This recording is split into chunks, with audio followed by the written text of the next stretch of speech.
আসসালামু আলাইকুম, welcome to গ্রামীণ রান্নাবান্না। আজকের রেসিপি চিকেন চাপ। তো আপনারা আমার এই রেসিপিটা ফলো করে একবার চিকেন চাপ বানালে রেস্টুরেন্টে গিয়ে বেশি টাকা খরচ করে এরকম মজাদার চিকেন চাপ খেতে পারবেন না। ঘরে বসে এরকম মজাদার চিকেন চাপ খেতে পারেন যদি আপনারা এই টিপসগুলো ফলো করে এই রেসিপিটা বানান। তো দেখুন আমার চিকেন চাপটা কতটা সুন্দর হয়েছে। চলুন এখন আমরা মূল রেসিপিতে যাই। এখানে আমি পাঁচশো কয়েকটা মাংসের টুকরা নিয়ে নিয়েছি। তারপর এখানে আমি আস্তে আস্তে সব মশলা দিয়ে দেবো। এখানে আমি দিয়ে দিচ্ছি 1 টেবিল চামচ পরিমাণে আদা রসুন বাটা। তারপর এখানে দিয়ে দিচ্ছি আমি একটা ম্যাজিক মশলা।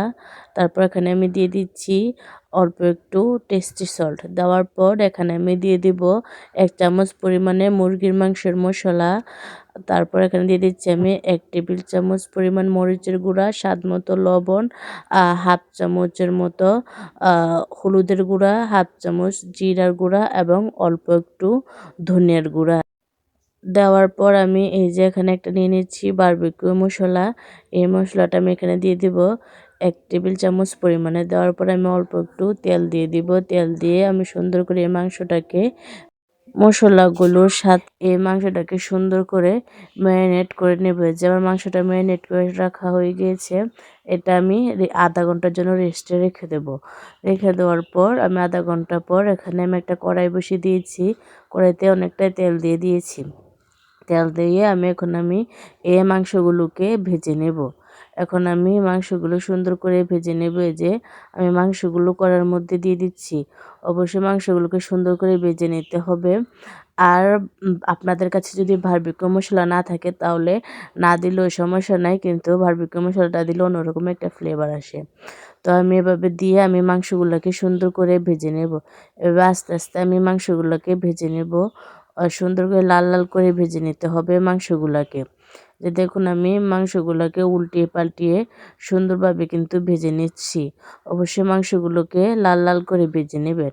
আর যদি আপনাদের কাছে বেশি সময় থাকে তাহলে আপনারা মাংসগুলোকে কিন্তু 1 ঘন্টার জন্য রেস্টে রেখে দিতে পারেন, কারণ রেস্টে রেখে দিলে মশলাগুলো সুন্দরভাবে মিশে যায় এবং মাংসটাও অনেকটাই খেতে মজা হয় এই চিকেন চাপগুলা। আমি কিন্তু এই যে আস্তে আস্তে সুন্দর করে মাংসগুলাকে ভেজে নিচ্ছি। এই যে যখন এরকম লাল লাল করে ভাজা হয়ে যাবে, এ পর্যায়ে কিন্তু আমি মাংসটাকে উঠিয়ে নেব। এই যে আমি সবগুলো মাংস কিন্তু এভাবে সুন্দর করে ভেজে নিচ্ছি। আমার সবগুলো মাংস এভাবে ভাজা হয়ে গিয়েছে। তারপর আমি একই কড়াইতে দিয়ে দিব 1 কাপের মতো পেঁয়াজ কুচি। এখানে অবশ্যই পেঁয়াজের পরিমাণটা একটু বেশি রাখবেন, তাহলে চাপের গ্রেভিটা অনেকটাই বেশি থাকে। আর রুটিটা খেতে বা রুটি বা তন্দুর রুটি বা রান রুটি যা দিয়ে খান অনেকটাই মজা হয়। তারপর এখানে আমি আরও একটু পরিমাণ তেল দিয়ে দিচ্ছি, কারণ চাপের ভিতরে অনেকটা মাখো মাখো তেল না হলে অতটা ফ্লেভার আসে না। তো যখনই হালকা একটু আমার পেঁয়াজটা নরম নরম হয়ে যাবে, এই পর্যায়ে আমি আস্ত মশলাগুলো দিয়ে দেবো। এখানে আমি কয়েকটা তেজপাতা, কয়েকটা দারচিনি, কয়েকটা এলাচ এবং কয়েকটা লং দিয়ে দিচ্ছি। দেওয়ার পর আমি এই পেঁয়াজটাকে আরেকটু কষিয়ে নেব। আরেকটু সুন্দর করে এরকম ভেজে নেওয়ার পর এখানে আমি দিয়ে দেব 1.5 চামচের মতো আদা রসুন বাটা। এই যে আমি আদা রসুন বাটাটা দেওয়ার পর আমি আবারও সুন্দর করে আরেকটু ভেজে নিচ্ছি। সুন্দর করে আস্তে আস্তে কিন্তু আমি এই মশলাগুলোকে ভেজে নিচ্ছি। আপনারাও কিন্তু এরকম আস্তে আস্তে ধৈর্য ধরে কিন্তু এই চাপটা বানাতে হবে, না হলে কিন্তু অতটা ফ্লেভারফুল হবে না। তো দেখুন আমার পেস্টটা যখন লাল লাল হয়ে যাবে, এরপর যে আমি এখানে একটু পানি দিয়ে দিচ্ছি। আবার এখানে আমি আরেকটু টেস্টি সল্ট দিয়ে দিচ্ছি এবং আমি এখানে আরেকটা ম্যাজিক মশলা দিয়ে দিচ্ছি। তারপর এখানে আমি 2 টেবিল চামচ পরিমাণ বারবিকিউ মশলাটা দিয়ে দিচ্ছি। তারপর এখানে আমি 1 টেবিল চামচ পরিমাণ মুরগির মাংস মশলাটা দিয়ে দিচ্ছি। তারপর হাফ চামচ জিরার গুঁড়া, হাফ চামচ ধনিয়ার গুঁড়া, স্বাদ মতো লবণ এবং হাফ চামচ হলুদের গুঁড়া, 1 চামচ মরিচের গুঁড়া এখানে দিয়ে দিচ্ছি। দিয়ে আমি এই মশলাটাকে সুন্দর করে কষিয়ে নেব। যেখানে আমি মশলাটাকে আস্তে আস্তে কষিয়ে নেব। যখন এই দেখুন চারদিক দিয়ে তেল ছেড়ে ছেড়ে দিয়েছে, তারপর এখানে আমি কাঁচামরিচ কুচি দিয়ে দেব। আর আমি কিন্তু কাঁচামরিচ কুচিগুলো দেওয়ার পর একটু সুন্দরভাবে কষিয়ে নেব, যে আমি আস্তে আস্তে কষিয়ে নিতেছি। তারপর এখানে আমি আরেকটু পানি দিয়ে দিচ্ছি। পানি দিয়ে যেহেতু আমি এখানে টমেটোগুলো দিব, টমেটো কুচিগুলো কিন্তু ভালো করে গলিয়ে নিতে হবে। তার জন্য আমি এখানে আরেকটু পানি দিয়ে এখন আমি টমেটো কুচিগুলোকে দিয়ে দিচ্ছি। টমেটো কুচিগুলো দেওয়ার পর এখন আমি সুন্দর করে কষিয়ে নেব, কারণ টমেটোগুলো যদি গলে না যায় গ্রেভিটা অতটা মজা হবে না, অতটা ফ্লেভারফুল হবে না। তো একটা ঢাকনা দিয়ে আমি এটা ঢেকে দিচ্ছি। ঢেকে আমি কষিয়ে নিচ্ছি, আর এদিক দিয়ে আমি কুচি করে রাখা মাংসগুলোর সাথে টমেটো সস মিশিয়ে নিচ্ছি। অবশ্যই টমেটো সসটা দিয়ে মিশিয়ে নিতে হবে, না হলে কিন্তু খেতে মজা লাগবে না। আর অবশ্যই কিন্তু চাপ মজার ক্ষেত্রে এই টমেটো সসটা দিয়ে এটাকে মেখে নিয়ে সুন্দর করে সেট করে রেখে দিতে হবে। তো আমি ম্যারিনেট করে সেট করে রেখে দিয়েছি, আর এদিক দিয়ে কিন্তু আমি টমেটোটাকে সুন্দর করে কষিয়ে নিচ্ছি। আমি এই যে দেখুন টমেটোটাকে সুন্দর করে কষিয়ে নিচ্ছি। তো আমি এই কাঠিটা দিয়ে আমি সুন্দর করে টমেটোগুলোকে গলিয়ে নিচ্ছি। যত সুন্দর করে মশলাটাকে কষানো হবে মাংসটা কিন্তু খেতে ততটাই মজা হবে। আর টমেটোটা গলে গেলে গ্রেভিটা খেতে অনেকটাই মজা লাগবে, তার জন্য আমি টমেটোটাকে সুন্দর করে কষিয়ে নিচ্ছি। আর চারদিক দিয়ে যখন তেলটা ছেড়ে ছেড়ে দেবে এই পর্যায়ে আমি মাংসগুলো এখানে দিয়ে দিচ্ছি। দিয়ে এখন আমি নেড়ে চেড়ে সুন্দর করে মশলার সাথে মিশিয়ে নেব। মিশিয়ে আমি এই চাপটাকে অনেকটা সুন্দরভাবে মিশিয়ে কষিয়ে নেব।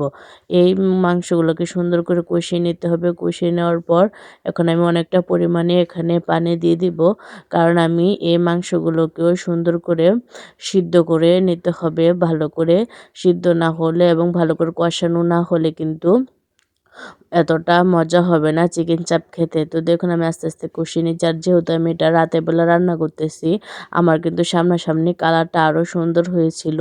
এখানে কিন্তু কালারটা অতটা বোঝা যাচ্ছে না, আমি যেহেতু এই রান্নাটা রাতের বেলা করতেছিলাম।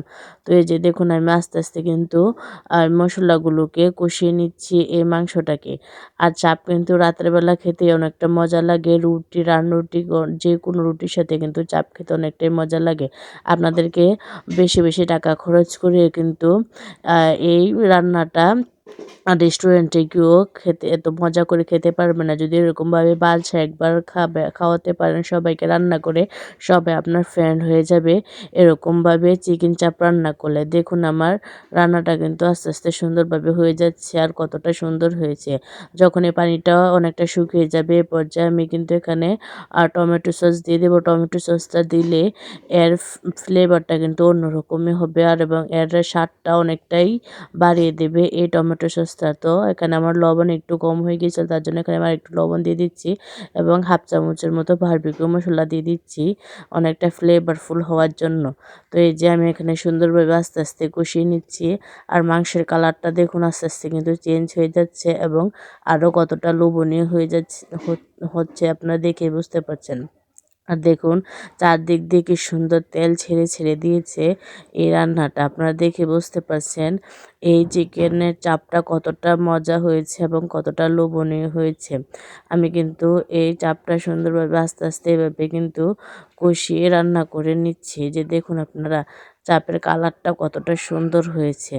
আপনারা কিন্তু এই এই আপনারা ঘরে বানিয়ে খেতে পারেন এরকম মজাদার চাপ। তো দেখুন আমার রান্নাটা যখন শেষ পর্যায়ে হয়ে গেছে, এখানে লাস্ট পর্যায়ে আমি ধনিয়া পাতা দিয়ে দিচ্ছি।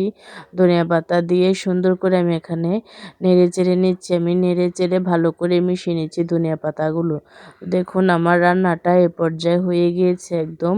চারদিক দিয়ে তেলটা ছেড়ে ছেড়ে দিয়েছে এবং গ্রেভিটা অনেকটাই সুন্দর হয়ে গিয়েছে, আর মাংসের কালারটা তো আরও জোশ হয়ে গিয়েছে। তো এ পর্যায়ে আমার রান্না শেষ, আমি উঠিয়ে নিব। আর দেখুন আমার চাপটা কতটা সুন্দর হয়েছে এবং কতটা লোভনীয় হয়েছে।